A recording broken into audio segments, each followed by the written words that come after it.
We're going to have our friends from LOSCO talking, both Gina Saizan and Eva Windhoffer, and they'll be sharing their perspective as responders on response and restoration.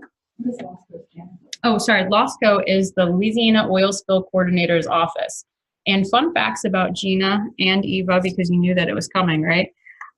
Gina has more than 2,000 hours of volunteering experience as an aquarist at the Aquarium of the Americas in New Orleans. Wow.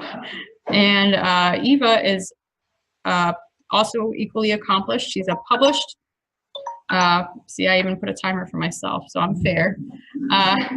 Eva is a published has published wildlife illustrations in a children's book. So, all right, ladies, I leave it to you. Yeah, thank you for that introduction. I am from LOSCO, Louisiana Oil Spill Coordinator's Office.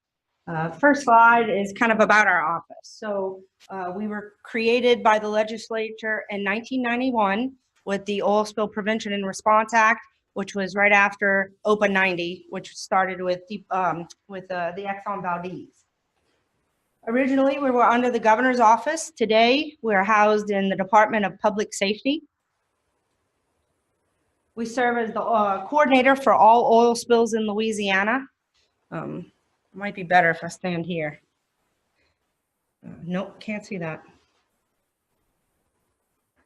So what we coordinate is response, natural resource damage assessment, and restoration activities for oil spills. Our goals are to minimize the number of spills we have, ensure that they're cleaned up when they happen, and we compensate the public for damages associated with those spills. And we serve the public through education and outreach and events like this. Our jurisdiction is the entire state of Louisiana. So from the top to the bottom to both sides. There are approximately 2,000 notifications of oil spills in Louisiana. Not all of those do we actually physically go on scene for. Some of those are small amounts of oil. By the time we traveled there and got out on the boat and saw them, they would be dissipated either with the sun or burned off by sheens burned off by the sun. So we don't respond to all of them. Approximately 200 is what we physically go to and manage the cleanup. The responsible party, or RP for spills, pays in the cleanup. A lot of folks in here work with natural disasters like hurricanes and storms, and the essential support functions like ESF 10 will come into play, and the federal government actually pays for some of the cleanup associated with that. Oil spills, the RP pays.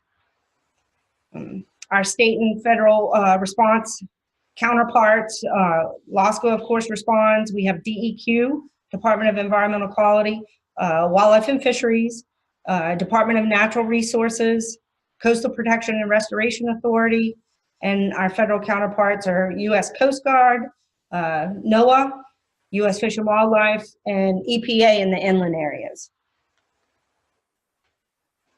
So a lot of this was covered. I feel like this is just kind of recapping some of the things that were said. I think we got some good pictures in here which may help to illustrate some of the things that's already been said.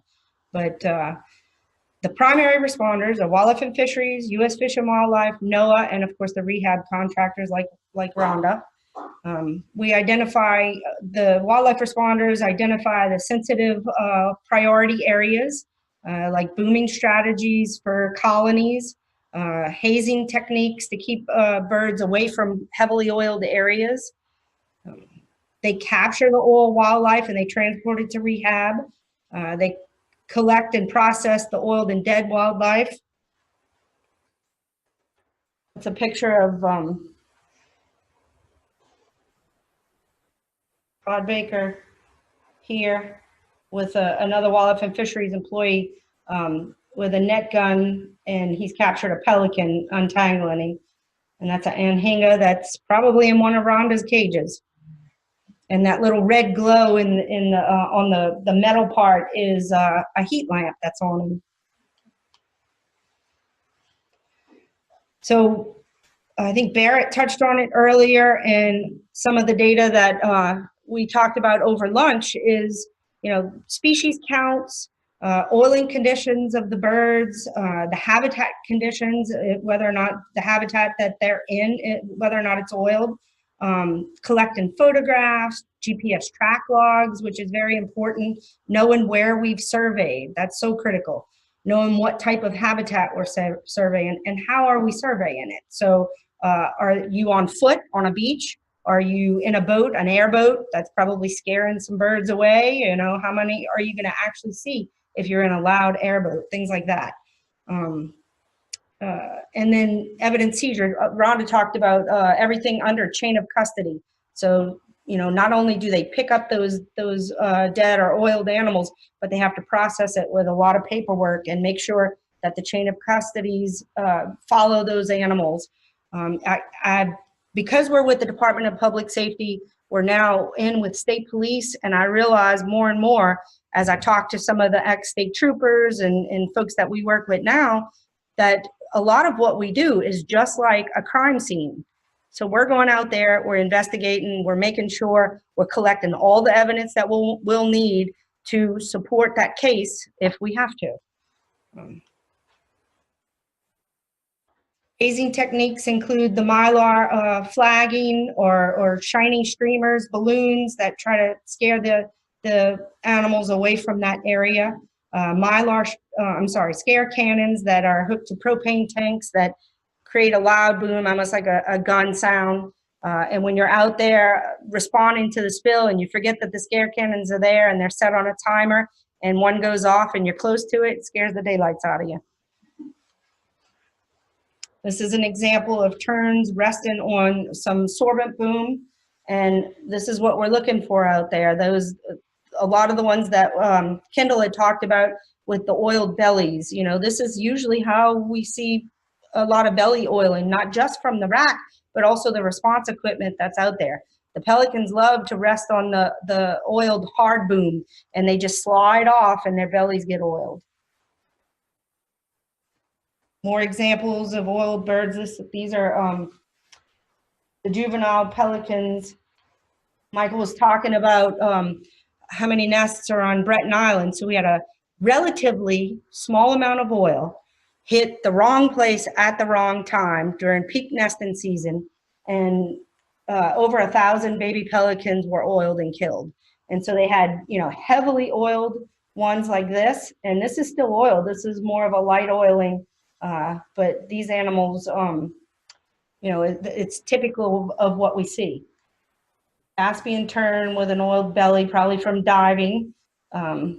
Great egret, heavily oiled. And this, can you see it's very well camouflaged, but that's a clapper rail in the marsh.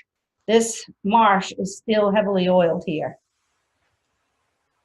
And this is not an oiled bird, but it's oiled fish. So we had a fish kill associated with an oil spill.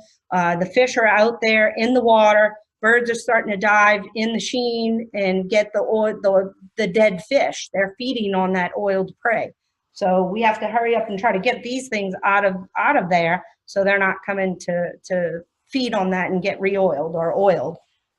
We also had a time when there was a freeze, and we had a lot of fish that were littered the bank, and the pelicans were there just feasting on these dead frozen fish, and then a spill happened, and they're getting oiled. So we had to go collect the dead fish so they wouldn't keep attracting the birds. May not show up very well, but this is a green heron that is feeding on a crab. I watched him come in. This is heavily oiled marsh about a year after the spill. And I watched him fly in. I'm like, oh, don't land, don't land, don't land. He lands straight in the most heavily oiled area. And immediately he picks up that crab and he chomped him around for a little while and straight down the gullet he ate. So they're exposed to oil through, a lot of the things we've already talked about, but the physical fouling of the feathers, their dermal exposure through just walking through oiled water or oiled sheen. Their beaks get oiled from feeding through oiled habitat. Of course, those oiled parents bring back during breeding season, they'll bring back that oil that's on their bellies or wings to the nest, and the chicks or the eggs get physically fouled as well, and that causes problems. Inhalation. So we've been on spills where we've actually had high sulfur content in the oil. We, the responders, physically have to wear full face respirators, but these animals are still breathing this, and they will drop dead, drop out of the trees, out of the sky, as Rhonda said earlier, and not only because of what Kendall talked about, which are the circulatory issues, but also from the fumes. I've had one recently where it was a toxic oil in some overhang, so an upland stream, and an owl just dropped from the tree into the oil. And of course, foraging as well. So, you know, everything we talked about, chronic re-oiling because they're coming back to eat, and then preening the oiled feathers. So the types of injury we've already talked about. They can't waterproof themselves. If they can't waterproof, they can't thermoregulate, but they also can't stay buoyant, so they'll sink. So we can't even find them. So maybe they're oiled, but they sink, and in our water, everybody knows muddy Mississippi with all the organics that are in our waters in the coastal areas, you can't see it once it sinks. Flight issues, circulatory system issues, digestive tract issues, and then all of that leads to the energy allocation issues. So if they're busy preening the oil off, going back to an area to feed, preening the oil off again, they're spending a lot of time preening, and they're not going to put that energy into maybe nesting or taking care of their chicks, or even foraging for food. So it's definitely an issue that maybe you can't see, or you can't count, or you can't really measure in any way. I'm going to hand it over to Eva, and she's going to do the hard part. Thanks, Dana. You use the arrows, or? Yep. Okay. And the red one is the. All right, so I think we've pretty well established that birds get oiled and they get injured as a result, and nobody likes that. So what do we do with all this data and all this information? One thing we do is called a natural resource damage assessment, also known as a NRDA or NRDA. NRDA was authorized by the Oil Pollution Act of 1990 and also the Louisiana Oil Spill and Prevention and Response Act of 1991. NRDA starts at the time of an oil spill. So when an oil spill starts, we are out there already collecting NRDA data. It's a cooperative process between the responsible party as well as the NRDA trustees. So this includes federal and state agencies, and also federally recognized Native American tribes. The goal of NRDA is to make the public whole and for the resources and services that have been injured as a result of an oil spill. So that includes birds. This one.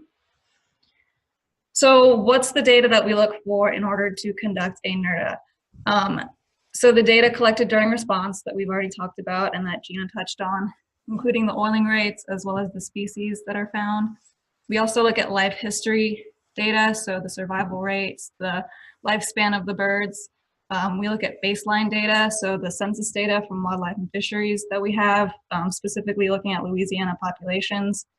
We look at the time of the year, so did the spill happen during the winter when there were migratory populations here, or did it happen during the summer when species were nesting?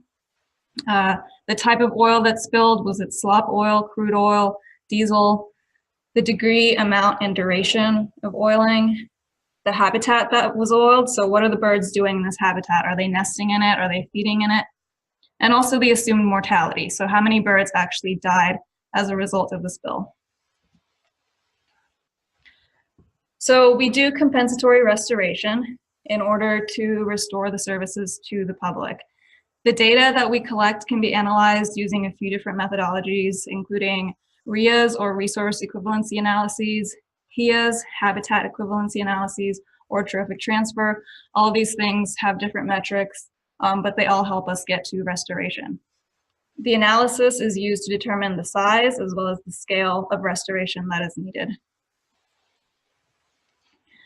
So we have different restoration types that we can consider to offset these injuries, including creation and enhancement of habitat, physical protection of habitat, acquisition and legal protection of resources and services, stalking of fauna, physical protection of fauna, recreational restoration, and cultural restoration.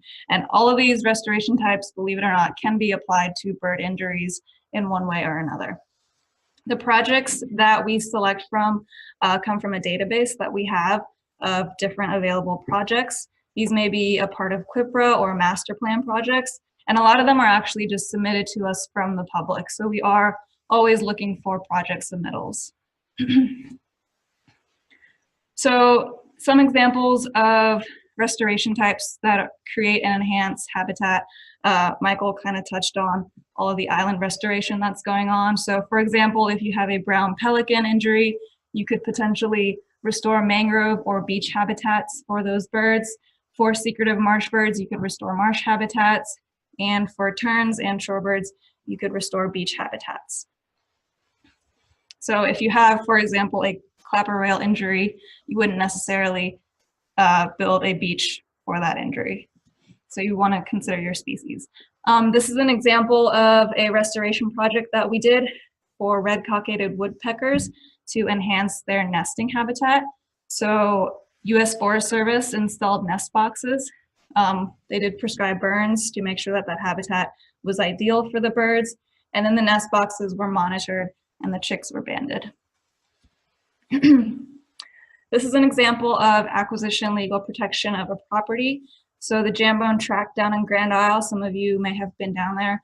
That area is actually a conservation servitude that we have with the Nature Conservancy, and that resulted due to a spill at Four Bayou in 1999. This is a really important migratory stopover for many species of songbirds. As a result, it's very popular for many birders from all over the country. And there's also many bird banding workshops and education opportunities that are held there. So once we decide on a restoration project, those projects are then monitored over time to ensure that they're meeting performance criteria and that those services are being returned to the public. So certain things that we might monitor for include vegetation composition, elevation, percent cover, nest success, species recruitment, and so on. So if you guys ever come across an oil spill in Louisiana, just a little plug here, these are the two numbers that you need to call. You need to notify the LSP Hazmat hotline and also the NRC hotline as well. And that is all.